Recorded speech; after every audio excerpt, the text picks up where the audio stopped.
మన టాలీవుడ్ మ్యూజిక్ డైరెక్టర్స్లో దేవి శ్రీ ప్రసాద్ రూటే వేరు. ఈయన స్టేజ్ షోలలో పాడుతూ డ్యాన్సులు చేస్తారు. మన టాలీవుడ్ టాప్ స్టార్స్ అందరి సినిమాలకు సంగీతం అందించారు దేవి శ్రీ ప్రసాద్. ఆనాటి టాప్ హీరోస్ చిరంజీవి, బాలకృష్ణ, నాగార్జున, వెంకటేష్ అందరి సినిమాలకు సంగీతం అందించారు దేవి. ఈనాటి మ్యూజిక్ డైరెక్టర్ అయిన ఆనాటి హీరోలకు మంచి హిట్స్ ఇచ్చారు ఆయన. ఆ సినిమాలు ఏంటో ఒక లుక్ వేసి వద్దాం పదండి.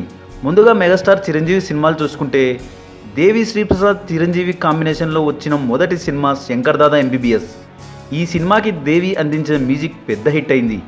బాస్కి మాస్ ట్యూన్స్ ఇచ్చి మంచి పేరు తెచ్చుకున్నారు దేవి శ్రీ ప్రసాద్.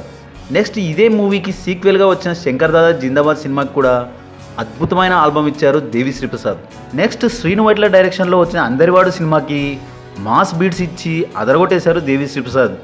నెక్స్ట్ మళ్ళీ చిరంజీవి లాంగ్ గ్యాప్తో వచ్చిన మూవీ బాస్ ఇస్ బ్యాక్ అంటూ ఖైదీ నంబర్ 150తో వచ్చిన సినిమాకి మంచి ట్యూన్స్ ఇచ్చి అదిరిపోయే ఆల్బమ్ అందించారు దేవి శ్రీ ప్రసాద్.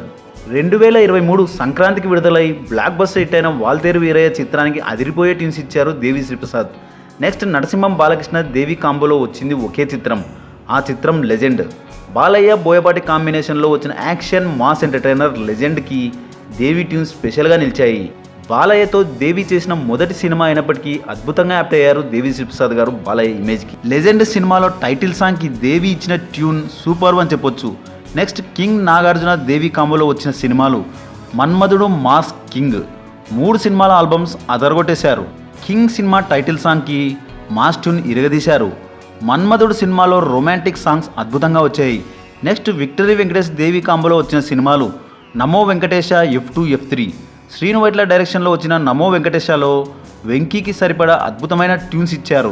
ఆ తర్వాత అనిల్ రావిపూడి డైరెక్షన్లో వచ్చిన F2, F3 సినిమాలకి మంచి ట్రెండీ ట్యూన్స్ అందించారు దేవి శ్రీ ప్రసాద్. మరో ఇంట్రెస్టింగ్ టాపిక్తో మళ్ళీ కలుద్దాం. ఈ వీడియో కనుక మీకు నచ్చినట్లయితే లైక్, షేర్, కమెంట్ చేయండి. సబ్స్క్రైబ్ చేయడం మర్చిపోకండి.